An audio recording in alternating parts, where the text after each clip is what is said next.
Okay, so Aaron here again.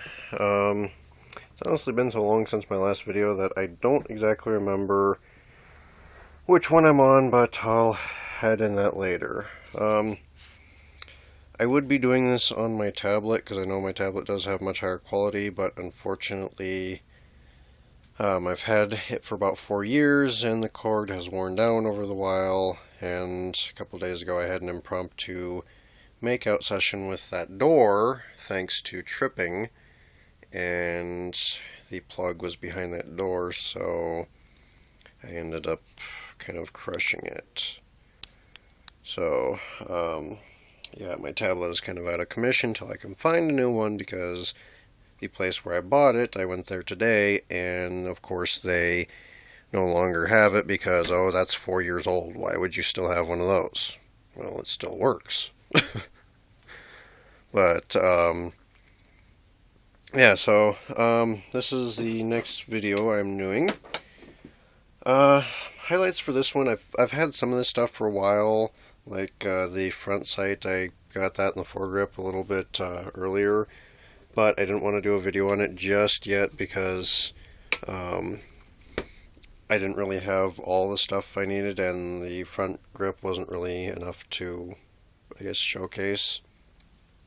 Plus, like the light on there, that's just a little piece of crap I bought from, where was that, Sportsman, for like $30 a couple years back. So not exactly the greatest, but it works. And personally, any home defense, self-defense weapon, I believe, should have a light, just because you need to see what you're shooting at. Awareness is one of the basic fundamentals of shooting, so what better way to be aware than being able to see what you're shooting at? So for this one, the main additions are the foregrip. This was actually off of a paintball gun that I had, well, have, just I no longer use it, but it's actually a really nice grip. It's not exactly an expensive one. I mean, it was only like $20, but then again, I bought it when I turned 18, and I'm 22, so about 4 years ago. Yeah, about 4 years ago-ish. Roughly around the same time as the tablet. But it's fairly nice. It's folding. It's only got controls from one side, which is just a little push button. You push and it'll lock down into the vertical position. You can lock it in as an angled foregrip. It'll fold down for storage. Got a completely useless position here, and then another completely useless storage position here, I guess, if you want it. It's got the little raised, I don't know how well you can see those, lift it up here, little raised finger bumps there, kind of get you a better grip on it, a little bit of a palm swell in the back. This little, if I can get the damn thing out, it is stiff as hell. By the way, I know you can't see this because I don't exactly have a cameraman or a mount, but I'm unscrewing it. This little piece comes out. It's got the little spring here for holding stuff in secure. Inside of this little compartment, or can't really see that, but there's a little storage compartment in there that you can put stuff in.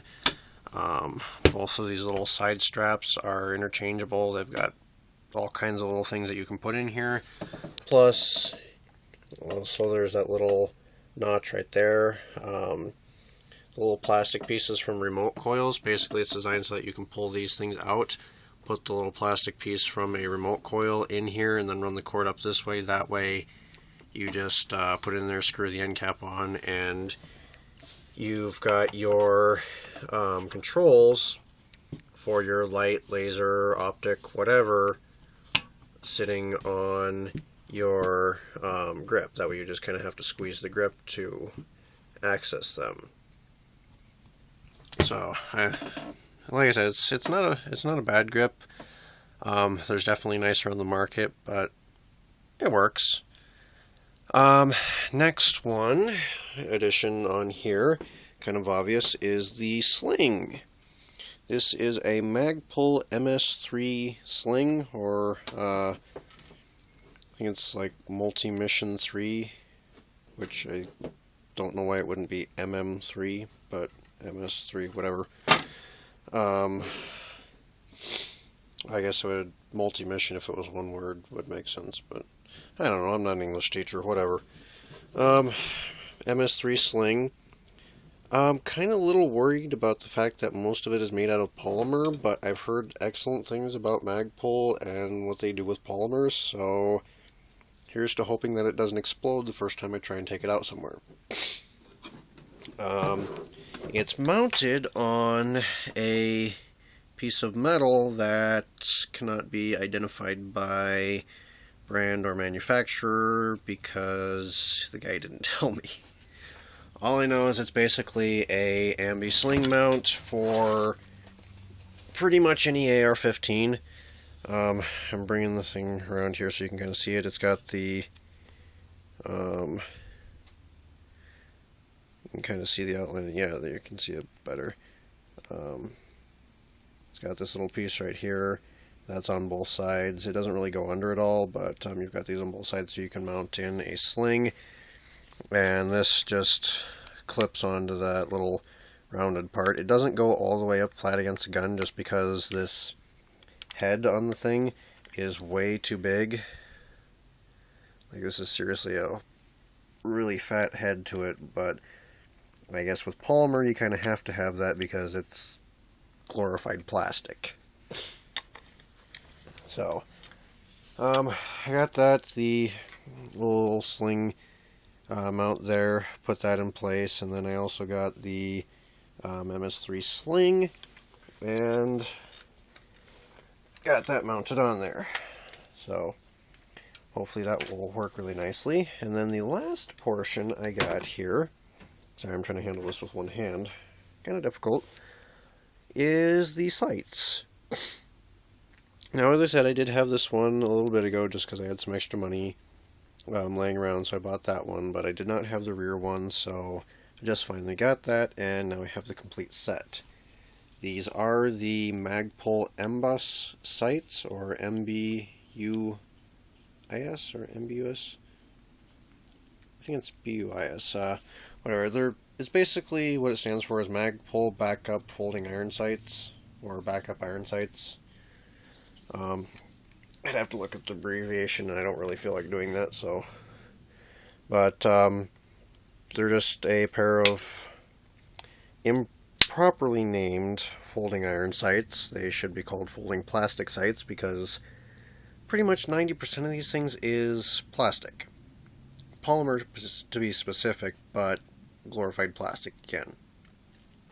However, the entire set was only $90, so it works really well for me because it's a cheap set. I've heard great things about them from most people. There are some people that have said that they're really prone to breaking because they are plastic, and if you abuse them too much, they are probably going to give out on you just because of what they are, but I don't really plan to abuse them that much. I kind of baby my rifle, so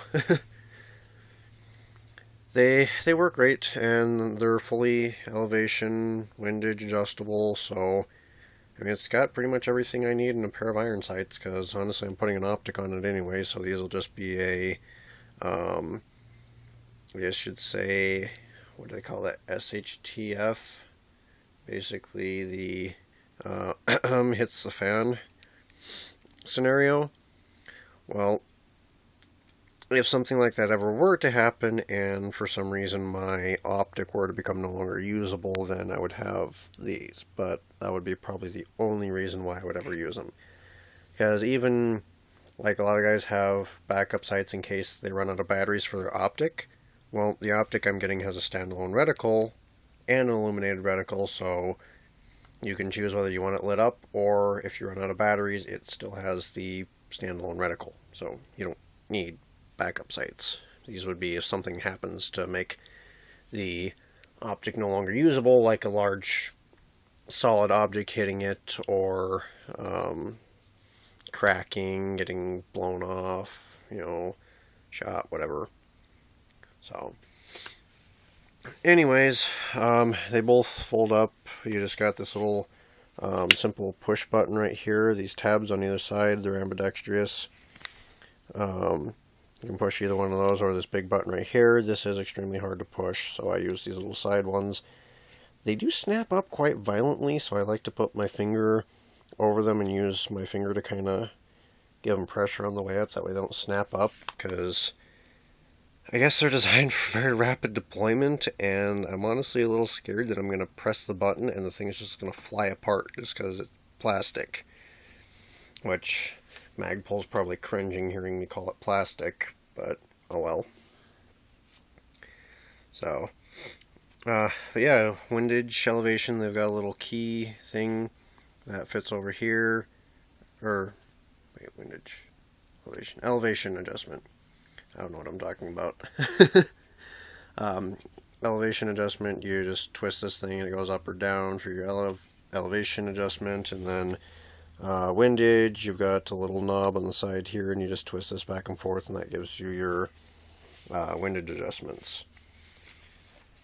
And then once you're done with them, they fold down snug along the rifle and honestly aren't really that big. Like, if you look at these things, they really aren't much bigger than the charging handle. So that was one of the really nice things I liked about them, is they were really flat. You notice they have a lot of rounded edges to them, kind of beveled down and smoothed, which I really like because there's no spiky things sticking out to get caught on stuff. Like, some of the coolest rifles I've seen are from, I think it's Spike's Tactical, and they have these big ol' handguards on here that have these massive spikes sticking out of the front, and they say that, like, what you can do is if you're ever up against like a building or something, you can jam those spikes into a wall for more support. Well, honestly, I'm not exactly a military soldier, so I don't really ever plan on being in a firefight, and if I am in one, this is basically going to be a get me the hell out of here gun. Because I'm not really planning on going and attacking anything. If I was, I would get an assault rifle, not a semi-automatic Ar-15. So, and yeah, I would kind of like an assault rifle just for the novelty of it. I mean, there's just something fun about being able to burn through 30 rounds in like 2 or 3 seconds. Well, depending on the gun, some of them are more than that. It just depends on your rate of fire. But you know, 6 to 900 rounds per minute or I think it's like 7 to 900 rounds per minute on a M16. That just sounds fun to me. But for $20,000 plus all of your paperwork and waiting and that, it's just meh.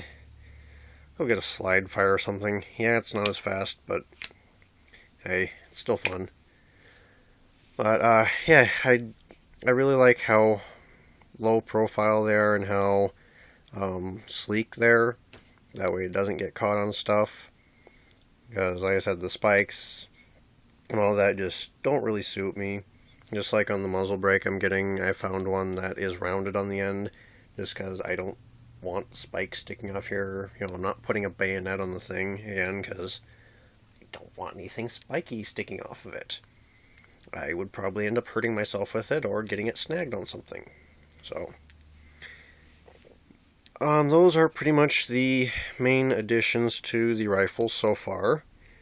Within the next month here, I should also be getting a light system. I actually have enough for the actual light system for this. It also has a laser on it, but they are currently out of the set that I wanted, so I'm just going to have to settle with this for now, and then once they do get it in, then I'll go buy that, and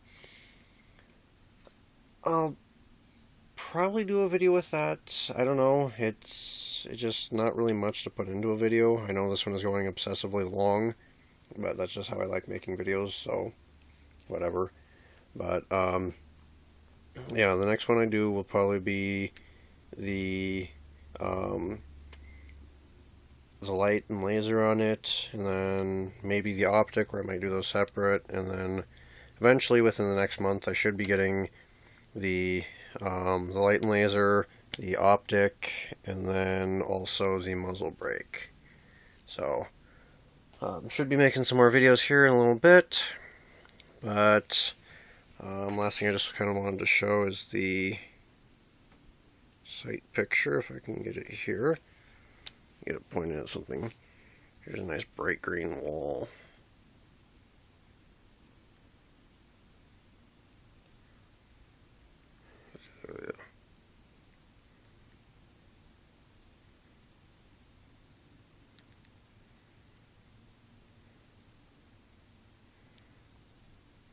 I know I have horrible. Sorry. It's just very difficult doing this one-handed, but as you can see, the sight picture on this thing is not that bad at all. I mean, yeah, there's better ones out there, but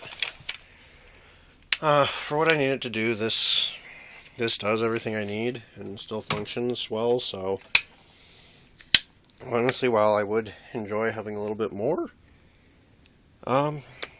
it works. You know, that's all you can ask of stuff sometimes. So, till the next video, I will see you all later, and if you're watching this, Dad, maybe when I get done within the next month or two, we'll go shooting, try out that muzzle brake. Peace. Why is this not turning off?